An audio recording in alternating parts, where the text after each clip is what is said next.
ইউরোপের সেনজেনভুক্ত দেশগুলোতে কেউ যদি ট্রাভেল করতে চায়, সেক্ষেত্রে কারোর যদি 3-4টা দেশ যদি ট্রাভেল থাকে, বিজনেস ডকুমেন্ট যদি ভালো থাকে, অথবা জব হোল্ডার যদি ভালো প্রফেশনে জব করে, এমন ব্যাংকে যদি ভালো স্যালারি ঢুকে, সেক্ষেত্রে তাদের জন্য একটা ভালো সময়। ফিটা নির্ধারণ করেছি 4,000 টাকা। 4,000 টাকায় আমাদের এখানে অনেকে আবার জিজ্ঞেস করে, এটা কি আপনাদের প্রসেসিং ফি নাকি ভিসা ফি, কোনটা? না, এটা হলো টোটাল ফি, যে ক্লায়েন্টকে এর বাইরে আর কোনো টাকা দিতে হবে না। কারোর যদি 1-2টা দেশ ট্রাভেল থাকে অথবা প্রিভিয়াসলি মালয়েশিয়া যাওয়া থাকে, তাদের মাল্টিপল ভিসা হয়ে যাচ্ছে। যারা কম খরচে মালয়েশিয়া, থাইল্যান্ড, ইউএসএ এবং অন্যান্য দেশেরও ভিসা করতে চান, তারা কিন্তু চাইলে সরাসরি চলে আসতে পারেন জেএসটি ইন্টারন্যাশনাল ট্রাভেল। সেখান থেকে আমাদের সাথে রয়েছেন সোহেল ভাই আছেন। ভাই আসসালামু আলাইকুম, কেমন আছেন? ওয়ালাইকুম আসসালাম ভাই, আলহামদুলিল্লাহ ভালো আছি, আপনি কেমন আছেন? এই তো ভাই বেশ ভালো আছি। আপনাকে নতুন বছরের শুভেচ্ছা। আপনাকে এবং আমাদের যত দর্শক আছে এবং যারা আমাদের ভিডিও দেখবে আপনার ইউটিউব পারপাসে বা ফেসবুক পারপাসে, সবাইকে নতুন বছরের শুভেচ্ছা। সবার দিন ভালো কাটুক, সবাই ভালো থাকুক এবং ইনশাল্লাহ সবাই সুস্থ থাকুক।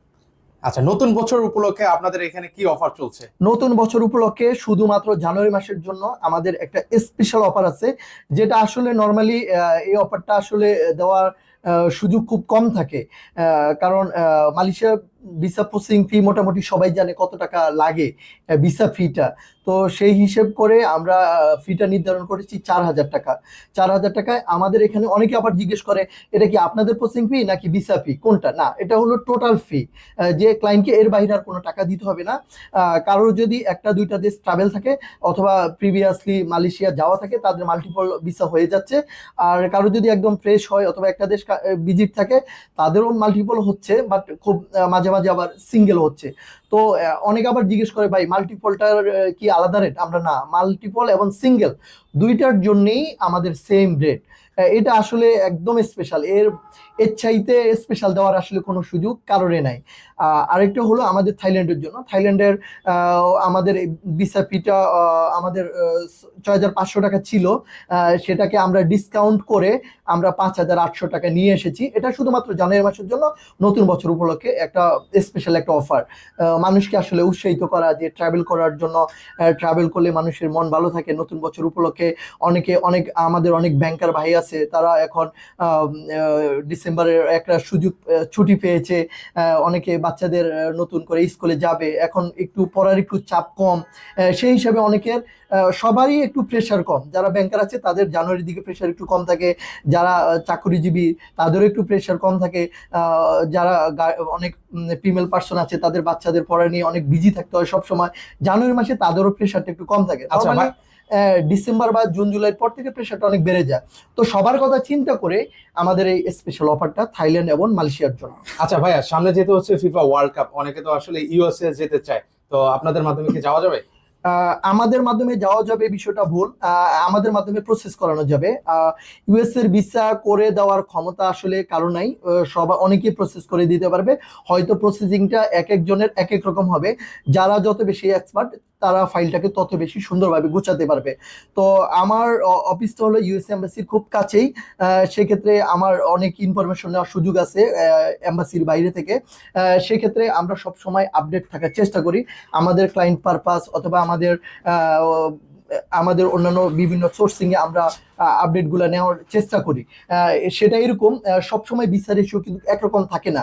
আমরা চেষ্টা করি যে সময়টাতে ভিসার ইস্যুটা অনেক ভালো থাকে, সেই সময়টাতে এম্বাসি ডেটটা রিশিডিউল করে ওই সময়টাতে এম্বাসি পেশ করানোর জন্য। তো অনেকে আমাদের কাছে আসে যে প্রেস পাসপোর্টে ভিসা হবে কিনা, প্রেস পাসপোর্টে ইউএসএ যাওয়া সম্ভব কিনা। তো প্রেস পাসপোর্ট ইউএসএ যাওয়া সম্ভব, সেক্ষেত্রে কারোর যদি ফার্স্ট ব্লাড অথবা ভাই বোন অথবা বাবা মা একদম ফার্স্ট ব্লাড যদি কারোর যদি ইউএসএ যদি থাকে, গ্রিন কার্ডধারী পাসপোর্টধারী যদি কেউ থাকে, সেক্ষেত্রে তার জন্য সহজ। এবং এমন অনেকে আছে যাদের আসলে সবসময় ট্রাভেল করা সম্ভব হয় না, সে খুব ভালো প্রোফাইলের একজন পার্সন, সমাজে খুব পরিচিত একজন মানুষ, অথবা সে খুব ভালো প্রফেশন, যেমন একজন ব্যাংকার হলে সে এবিপি থেকে সিনিয়র লেভেলে, অথবা কোনো কোম্পানির একজন ডাইরেক্টর বা এমডি লেভেলের যারা থাকে, তাদের ক্ষেত্রে মোটামুটি পসিবল। আদারওয়াইজ খুব বেশি সম্ভব হচ্ছে না। এক্ষেত্রে তাদের জন্য আমরা বলবো যে ফিফা ওয়ার্ল্ড কাপ তাদের জন্য এটা বড় একটা সুযোগ। যেহেতু বিশ্বকাপ ফুটবল পারপাসে ইউএসএ বড় একটা আয়োজন করেছে, যেহেতু তারা অবশ্যই ভিসা তারা ইস্যু করবে খেলার পারপাসে, অন্যান্য সময় তুলনায় অনেক বেশি ভিসা ইস্যু করবে। সেক্ষেত্রে আমরা বাংলাদেশের যারা ভিজিট ভিসা প্রেস পাসপোর্টে যারা আছেন, অ্যাপ্লাই করার অনেক আগে থেকে চিন্তা ভাবনা করছেন, তাদের জন্য এটা অনেক বড় একটা সুযোগ। ভিসা হবে কি হবে না সেটার চাইতে সবচেয়ে বড় ইম্পর্টেন্ট হলো আপনি ভিসা করানোর জন্য একটা পারফেক্ট একটা টাইম, যে কোন সময়টা আমার জন্য বেটার একটা টাইম। সো আমি বলবো যে নির্দ্বিধায় এটা একটা বেটার একটা টাইম। আচ্ছা, এছাড়াও আপনারা হচ্ছে আর কোন কোন কান্ট্রির হচ্ছে ভিসা করে থাকেন? এছাড়া আমরা কানাডার ভিসা প্রসেস করে থাকি। কানাডার ভিসার ইস্যু এখন খুবই বাজে। তাদেরই ভিসা করার ক্ষেত্রে আমরা সাজেস্ট করব যাদের ইউএসএ ভ্যালিড ভিসা আছে, তাদের ক্ষেত্রে ক্যান প্লাসে আমরা বলবো যে আপনি ট্রাই করতে পারেন, অথবা ইউরোপে ট্রাভেল করা আছে, অথবা যাদের ট্রাভেল হিস্ট্রি খুবই ভালো, শুধু ভালো না খুবই ভালো, এবং tax return, bank statement, bank লেনদেন অনেক ভালো, তাদের ক্ষেত্রে আমি বলবো যে আপনারা অ্যাপ্লাই করতে পারেন, চিন্তা করতে পারেন। আদারওয়াইজ অ্যাপ্লাই করাটা ঠিক হবে না। আর ইউরোপের যদি ইউরোপের সেনজেনভুক্ত দেশগুলোতে কেউ যদি ট্রাভেল করতে চায়, সেক্ষেত্রে কারোর যদি 3-4টা দেশ যদি ট্রাভেল থাকে, বিজনেস ডকুমেন্ট যদি ভালো থাকে, অথবা জব হোল্ডার যদি ভালো প্রফেশনে জব করে, এমন ব্যাংকে যদি ভালো স্যালারি ঢুকে, সেক্ষেত্রে তাদের জন্য একটা ভালো সময়। আর এক্ষেত্রে জাপানের জন্য অপরচুনিটি আছে, ইউকের জন্য অপরচুনিটি আছে, এটি অ্যাপ্লাই করতে পারবে। আচ্ছা, মোটামুটি হচ্ছে আপনাদের এখানে আসলে শুধু জাস্ট এক কথাই বলবেন, মানে আপনাদের এখানে আসলে কি কি ধরনের সেবা পাবে?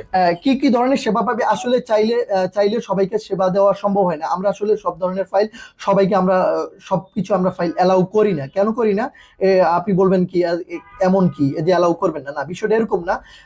প্রত্যেকটা মানুষই ভিসার জন্য অ্যাপ্লিকেবল। ভিসার বাংলাদেশের যে কোনো বৈধ নাগরিক যে কোনো দেশের জন্য ভিসা অ্যাপ্লাই করতে পারে, কিন্তু হয়তো গোছানো থাকে না ডকুমেন্টস গুলা, কারোর ব্যাংকটা একটু গোছানো থাকে না, কারোর ট্রাভেল হিস্ট্রিটা একটু গোছানো থাকে না। যে ট্রাভেল হিস্ট্রিটা কিছু দেশের জন্য ভালো ট্রাভেল হিস্ট্রি লাগে, কিছু দেশের জন্য কম হইলেও চলে। তো আমরা সব সময় আমরা একটা ফাইল, যখন একটা ক্লায়েন্ট আসে তার ডিটেলস আমরা জানার চেষ্টা করি, সে কি করে, কয়টা দেশ সে ট্রাভেল করেছে, সে ট্যাক্স রিটার্ন ঠিক মতো দিয়েছে কিনা, কয় বছর দিয়েছে, এই জিনিসগুলো তার ডিটেলসগুলো আমরা জানার চেষ্টা করি। দেওয়ার পরে অ্যাসেসমেন্ট করার পরে আমরা তখন ক্লায়েন্টের রিকোয়ারমেন্টগুলো আমরা জানার চেষ্টা করি, সে আসলে কোথায় যেতে চাচ্ছে। তো দেন আমরা যদি আমাদের যদি মনে হয় না এই প্রোফাইলে এই মুহূর্তে সে এই দেশের জন্য রেডি, সে তার ভিসা হওয়ার ভালো একটা সম্ভাবনা আছে, দেন আমরা তাকে সাজেস্ট করি যে আপনি এই দেশের জন্য ট্রাই করতে পারেন। আপনাদের এখানে আসার ঠিকানাটা বলে দিন। আমাদের এখানে আসার ঠিকানা হলো গুলশান থানা, প্রগতি সরণি রোড, হাইওয়ে সুভাষচন্দ্র নজরবেলি মার্কেটের ঠিক অপোজিটে, হাইওয়ে হোমস লিফটে 3, জেএসটি ইন্টারন্যাশনাল ট্রাভেলস। তো দর্শক, আজকে এই পর্যন্ত, সবাই ভালো থাকবেন, আল্লাহ হাফেজ।